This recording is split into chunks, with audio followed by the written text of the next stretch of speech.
Hello students, how are you all? I hope you all are doing really good. So students, today we are going to start chapter name Scarecrow. Scarecrow क्या होते हैं? कभी आप लोगों ने कोई खेत देखा है जहाँ पर बड़े से पुतला जो है लगा होता है खेतों के बीच में? हाँ, उसी को हम कहते हैं स्केयरक्रो. स्केयरक्रो का मतलब होता है डराने वाला, कौओं को डराने वाला, मतलब बर्ड्स को डराने वाला. ठीक है, तो इस तरह का स्केयरक्रो जो है वो खेतों के बीचों में लगाए जाते हैं ताकि वहाँ पर जो खेती है या जो वहाँ पर फसल लगाने के लिए बीज डाले गए उनको खाने के लिए चिड़िया या जो पंछी हैं वो ना आए जल्दी. ठीक है, सो इसी तरह से ये एक पोम है जिसे हम पढ़ेंगे. उससे पहले हम इसकी समरी पढ़ लेते हैं. This is the poem about a scarecrow. A scarecrow is a decoy or a mannequin, often in the shape of a human. Humanoid scarecrows are usually dressed in old clothes and placed in open field to discourage birds from disturbing and feeding on recently cast seed and growing crops. Let's read and enjoy the poem.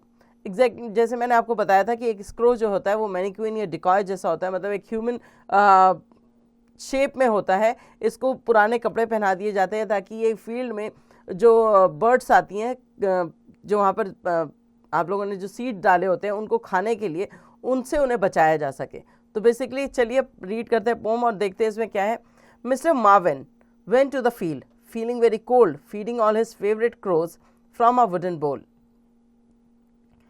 There in the middle stood a scarecrow, wearing a coat and a hat. Mr. Marvin said in his ear, "Can I borrow that?" Then he took the coat from him, covering him with hay, walked off happily, snug and warm, to came back there next day. Next day Mr. Marvin came with his bowl, but there was not a crow. They had flown away from him, thinking he was a scarecrow. So यहाँ पर mister Marvin जो है वो field में जाते हैं. वो उनको बहुत ठंड लग रही है और उनका क्या काम होता है, उनको मज़ा आता है अपने क्रोज को खाना खिलाने में. जो अपना वुडन बाउल है उसमें से वो निकालते हैं और उनको फीड कराते हैं. सो मिडिल में उन्होंने देखा कि एक स्केयरक्रो खड़ा हुआ है और उसके पास एक कोट भी और हैट भी है. तो मिस्टर मार्विन ने उससे बोला, क्या मैं तुम्हारा कोट बोरो कर सकता हूँ? तो मिस्टर मार्विन का जो कोट था वो मिस्टर मार्विन ने उसका कोट ले लिया और पहन लिया. और उसको क्या था, उस जो स्केयरक्रो था उसको उन्होंने हे से ढक दिया. हे होता है भूसा, भूसे से ढक दिया.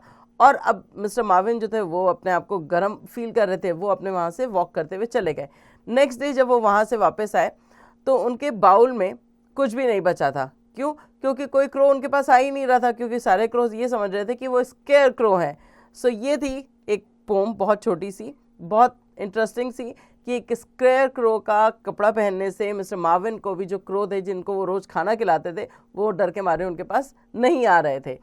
सो ये पोम यहाँ पर एंड होती है. अब इसका वर्ड बकेट देख लेते हैं. Favourite, darling, dear, wooden, made of wood, timber, middle, central, burrow, depth, snug, pleasant, delightful.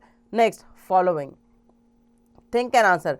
Complete the following line. ये लाइंस जो हैं ये आपको कहाँ से कंप्लीट करनी है? पोम में से देख कर करनी है. Mister Marvin went to the field feeling very cold. ठीक है, फर्स्ट लाइन मैंने आपको बता दी है, बाकी आप ऐसे ही फिल करेंगे. Number B, answer the following question. Who went to the field? Mister Marvin went to the field. ठीक है, आप इसी तरह से इन क्वेश्चन के आंसर्स जो हैं आपको पोम से मिल जाएंगे. Values inside. Why do farmer put a scarecrow in their field? Farmer जो है स्केयरक्रो क्यों लगाते हैं फील्ड में? इसका आंसर आपको कहाँ मिलेगा? समरी में से. Grammar stroke, reading and writing skill. Complements, read this sentence. Complements, Sanaya is a beautiful girl. मतलब आप किसी को जब तारीफ करते हैं उसे कहते हैं complement. So Sanaya is a beautiful girl. Question, what is Sanaya? Answer, a beautiful girl. A beautiful girl complete the sentence. Therefore, we call it a compliment. We sometimes end a sentence with a compliment. So हम कई बार अपना sentence जो है वो compliment पे end करते हैं. और beautiful girl, a beautiful girl एक complete sense दे रहा है और इसको हम क्या कहते हैं? compliment कहते हैं. Match correctly. Ravi is, the bird is sitting on, the donkey are walking behind, the boys are playing. So आपको इनको मैच करना है. Ravi is his friend, the bird is sitting on the trees, the donkey were walking behind the man and the boys are playing in the park. इस तरह से. Number B, fill in the blanks with suitable complements from those given below. My doggy स्लीप्स.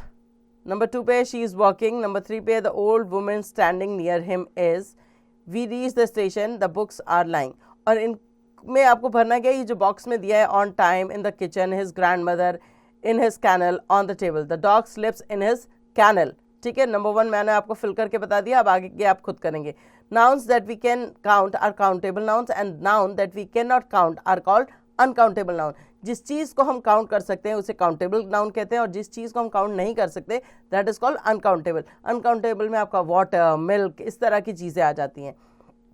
Okay, और countable में बाकी सारी जैसे table है, chair है, ये सब चीज़ें हम काउंट कर सकते हैं, that is countable. So with countable nouns we use number, example 2 और 4। okay, and with uncountable nouns we use some or any। Now fill in the blanks with some or any। There is some lemonade in the jug। okay, do you have any water in the jug? There isn't any milk in the bottle। or give me some rice to eat। ठीक है, तो ये चारों fill कर दिए मैंने आपके लिए। आगे आते हैं वर्ड पावर पे। The following animal babies need their mother, search their mothers in the maze and write their name against their babies। unscramble the names to their fathers too। okay, यहाँ आपको फादर के name जो है वो अनस्क्रम्बल करने हैं, mother के name आपको यहाँ बॉक्स में से ढूंढने हैं, और बेबीज के नेम यहाँ लिखे हुए हैं। ओके, सो यंग वन है काफ, और इसकी मदर क्या होगी, काव, और इसके फादर क्या होंगे, वो होंगे बुल। ओके, ऐसे ही नेक्स्ट है कब। कब का आपको यहाँ पर जो फीमेल है वो है विक्सिन, और मेल क्या है, फॉक्स। इसी तरह से आप बाकी को ढूंढ लेंगे। पहले आप फादर्स के नेम को अनस्क्रम्बल कीजिए, बेबीज़ के नेम आपके सामने है, और मदर्स के नेम आपको यहाँ पर बॉक्स में मिल जाएंगे। ठीक है, आगे आते हैं। Make any 6 pairs of rhyming word from the poem. Poem से आपको 6 पेयर ऑफ राइमिंग वर्ड्स निकालने हैं। राइमिंग वर्ड्स मतलब जो एक जैसा साउंड करते हैं, मीनिंग ना हो बेशक एक जैसी, मगर साउंड एक जैसी होती है। ओके, सो आपका ऐसे वर्ड यहाँ से ढूंढ के निकालने हैं इस पूरे उसमें से, हैट, दैट। ठीक है, इस तरह से हिम, वॉर्म, हे, डे, इस तरह से आप इसमें से राइमिंग वर्ड्स जो है वो फाइंड आउट करेंगे, और 6 पेयर ऑफ राइमिंग वर्ड्स आपको यहाँ पर लिखने हैं इन गिवन स्पेसेस में। Creative junction, bird are our feathered friend. Feathered मतलब पंखों वाले दोस्त होते हैं हमारे। Colour the picture of the bird and make it come alive. इसको इस तरह से कलर कीजिए कि आपको लगे कि ये बिल्कुल जिंदा है। राइट 4 सेंटेंसेज ऑन इट, और इस पर करीबन 4 लाइनें भी आपको लिखनी है। यहाँ हमारा चैप्टर होता है एंड। होपफुली आपको चैप्टर समझ आ गया होगा। अब इसकी पेंडिंग एक्सरसाइजेस आप खुद से करेंगे।